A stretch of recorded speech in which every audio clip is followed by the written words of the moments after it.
Jenama emas yang baik dipilih. Jika ingin simpan emas, jenama mana yang paling bagus untuk pelaburan? Emas tetap emas.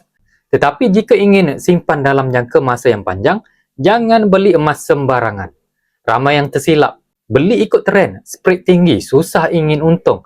Ada pula beli emas yang cantik tetapi tiada jaminan buyback. Kriteria penting untuk pilih syarikat emas, yang pertama adalah harga yang berpatutan, spread yang rendah, stok emas sentiasa ada, banyak cawangan dan jaminan buyback ataupun jaminan beli semula. Public Gold penuhi semua ini tuan-puan sejak tahun 2008 dan terbukti kukuh serta patuh syariah.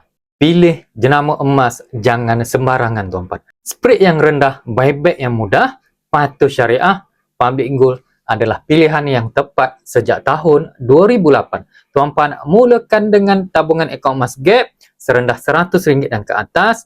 Terus hubungi saya untuk bimbingan, like dan follow video ni untuk info emas yang seterusnya. Assalamualaikum.